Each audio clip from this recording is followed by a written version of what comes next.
Hello students, कैसे हैं? उम्मीद करता हूं कि आप ठीक होंगे। आज हम आपको लेकर के आए हैं विज्ञान से। देखिए, आपके लिए कुछ प्रश्न यहाँ पर लिखे हैं। डिजिटल बोर्ड नहीं है, समस्याएं आ रही, थोड़ी लिखना पड़ता है और आपको समझाने के लिए। तो चलिए, सारा समस्या सुलभ हो जाएगा। तो ध्यान दें, हम लोग चलेंगे विज्ञान फसल उत्पादन एवं प्रबंधन से। ये NMMS और ऑल एग्ज़ाम्स जो कंपटीशन का होते हैं उसके लिए बहुत ज़्यादा ज़रूरी है। तो एक एक प्रश्न को हम देखते चलेंगे और उसका हम लोग विश्लेषण भी करते चलेंगे। तो आइए हम आते हैं पहला प्रश्न पर। बताइए, लगभग कितने समय तक मनुष्य घुमंतु थे? घुमंतु माने कि घूमते रहते थे और एक दो दिन वहाँ रुके, फिर वहाँ से फिर दूसरे जगह चले गए, फिर दूसरे जगह चले गए, ऐसे मतलब कि उनकी जीवन शैली थी। तो प्रश्न कहता है कि लगभग कितने समय तक मनुष्य घुमंतु थे। ए ऑप्शन में है 2000 ईसा पूर्व तक, बी में है 5000 ईसा पूर्व तक, सी में है 10,000 ईसा पूर्व तक और डी में है 20,000 ईसा पूर्व तक।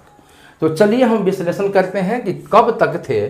तो हम यहाँ पर देखें कि मनुष्य जो घुमंतु थे वो ऐसे देखें तो 2.6 मिलियन वर्ष पूर्व से, यानी 2.6 मिलियन वर्ष, 1 मिलियन में कितना होता है? 10 लाख वर्ष हो जाएगा ना।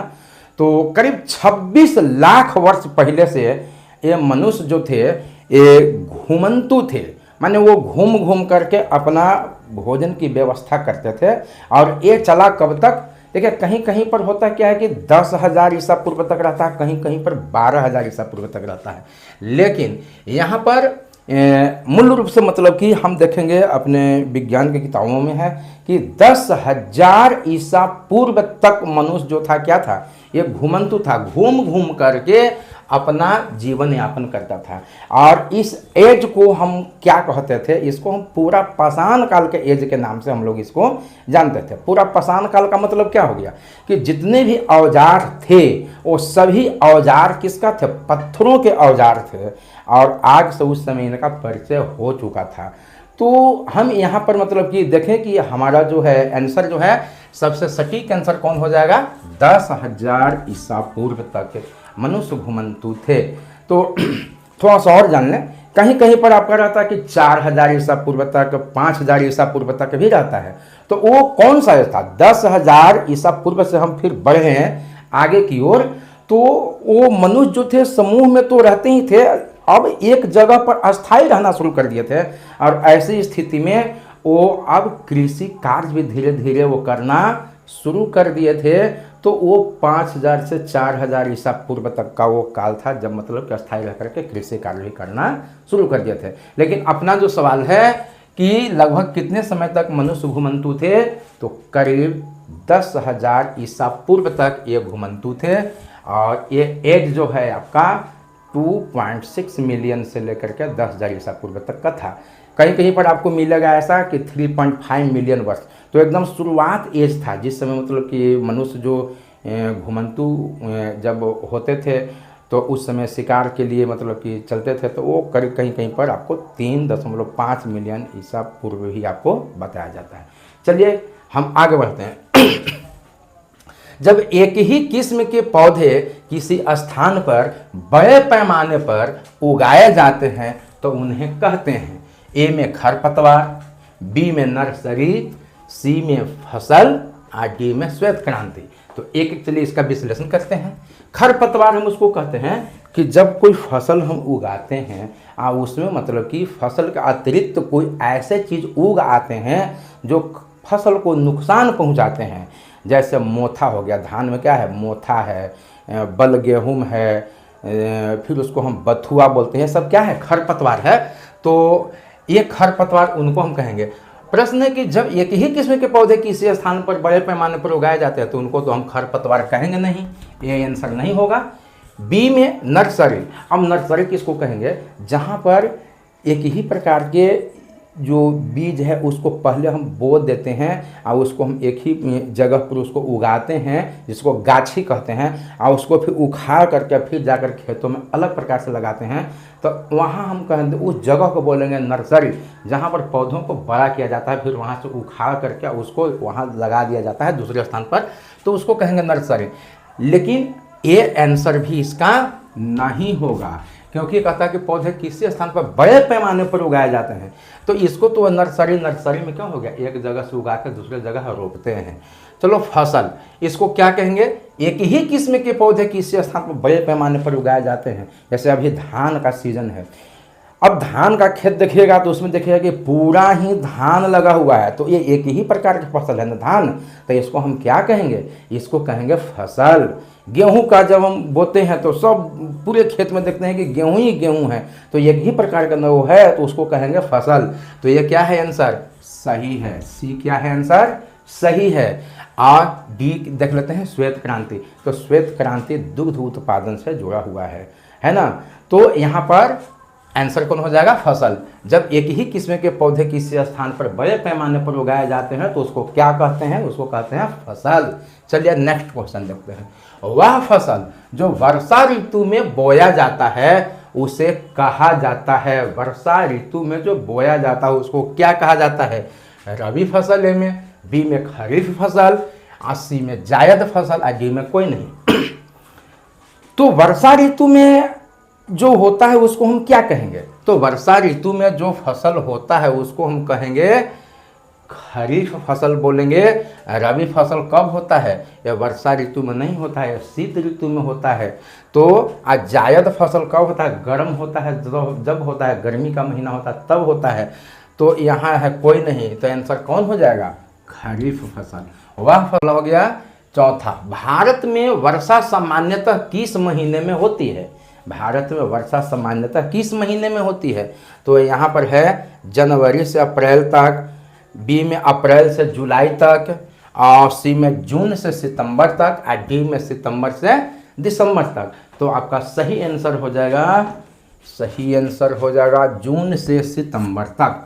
भारत में वर्षा सामान्यतः किस महीने में होती है, जून से सितंबर तक, और जिस महीने में वर्षा होती है उसको कहते हैं वर्षा ऋतु के नाम से जानते हैं।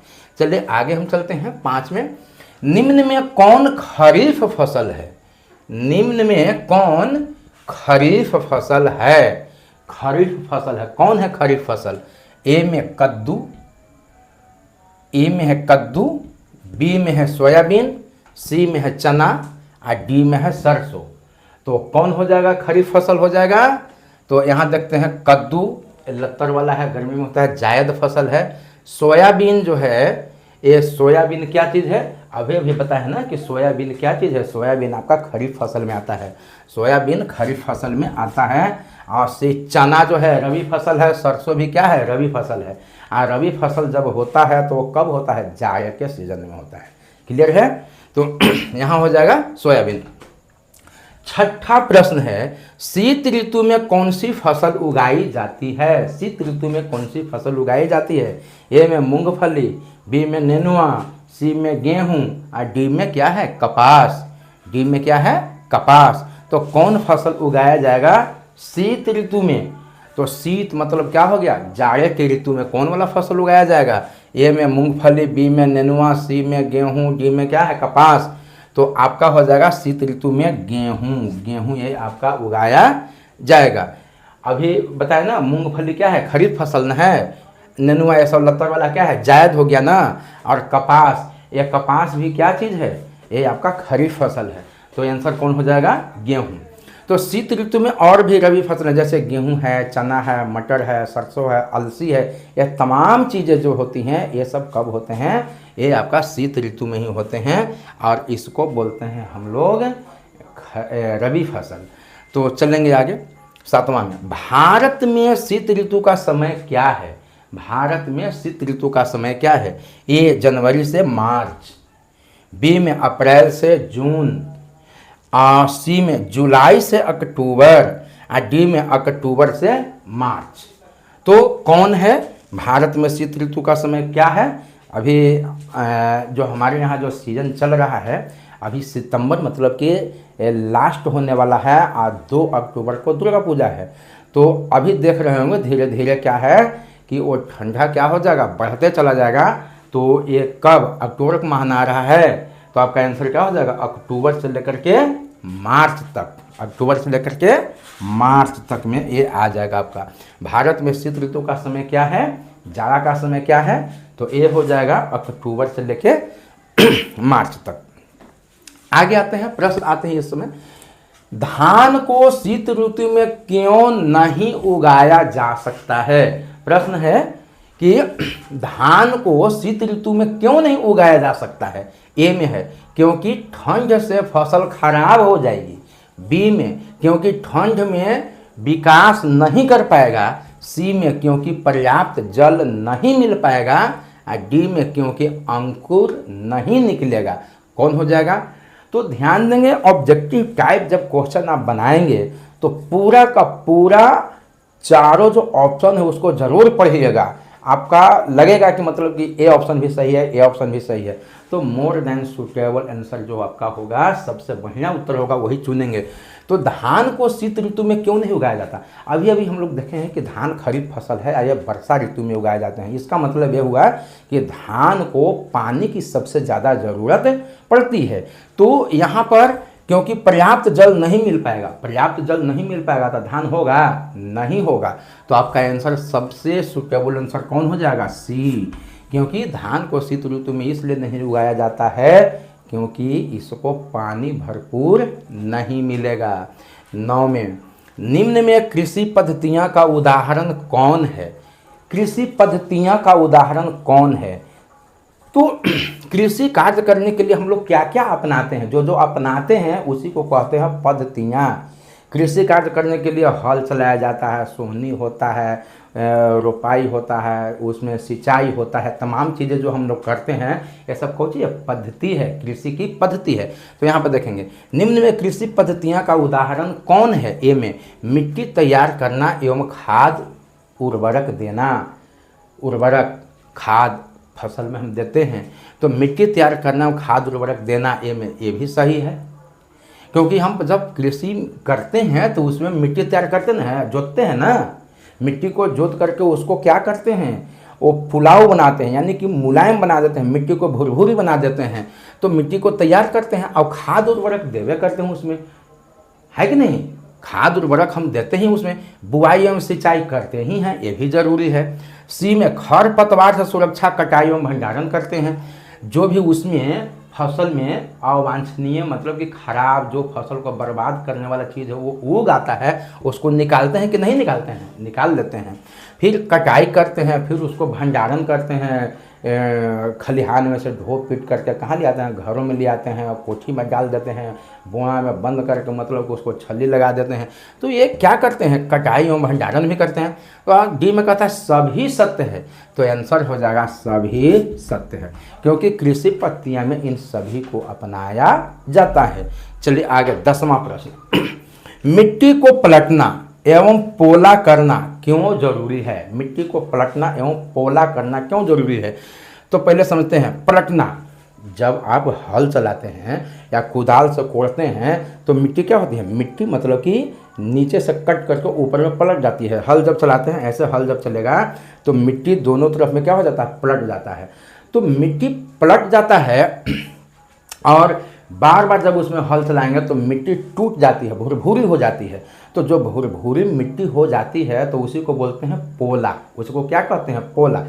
आलू की खेती देखे होंगे, तो आलू की खेती देखे होंगे, देखते होंगे ना कि कितना उसको जोता जाता है, जोतने के बाद एकदम मिट्टी एकदम एक एक कण लगता है कि उसका एकदम टूट जाता है। इतना सुंदर किसान बना देते हैं तो देखते ही बनता है आलू का खेती का जब तैयारी करते हैं तो उसी को क्या बोलते हैं, पुलाव बोलते हैं। तो मिट्टी को पलटना एवं पोला करना क्यों जरूरी है भाई, क्यों जरूरी है, उसको क्यों जरूरी है इतना।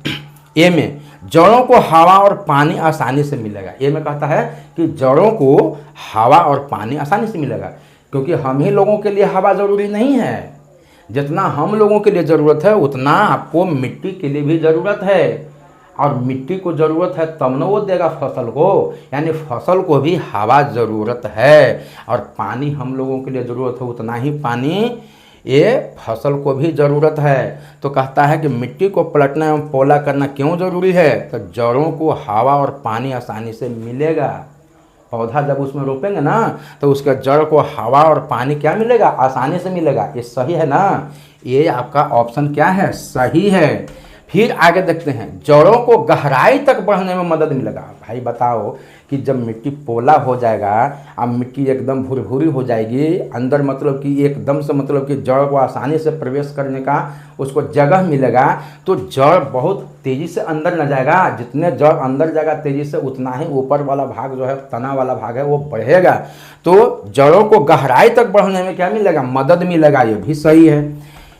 केंचुआ एवं सूक्ष्म जीवों की वृद्धि में सहायता मिलेगा। आपको पता है कि मिट्टी के अंदर में केंचुआ भी पाया जाता है, जिसको चेरा बोलते हैं आमतौर पे देहातों की भाषा में, और उसमें अंदर में सूक्ष्म जीव होता है, बहुत से सूक्ष्म जीव होता है जो मतलब कि पोषक तत्व होते हैं ना, उसको बदलने का वो काम करता है। अब केंचुआ एवं सूक्ष्म जीवों की वृद्धि में सहायता मिलेगा, एकदम मिलेगा सहायता।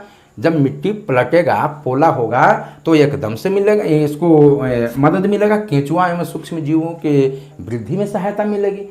तो अब डी में कहता है कि सभी सत्य है, तो ये सब सत्य है ना, तो यानी कि डी क्या हो जाएगा, सभी सत्य है, आंसर हो जाएगा। यानी कि मिट्टी को पलटना पोला करना क्यों जरूरी है, तो इन सब चीज़ को हम उसको से प्राप्त करेंगे, इसलिए मिट्टी को पलटना पोला करना बहुत ज़्यादा जरूरी है। चलिए नेक्स्ट क्वेश्चन में आते हैं 11वां में। मिट्टी में पाए जाते हैं, कहता है मिट्टी में पाए जाते हैं। भाई क्या पाए जाते हैं मिट्टी में, ऑप्शन देखते हैं।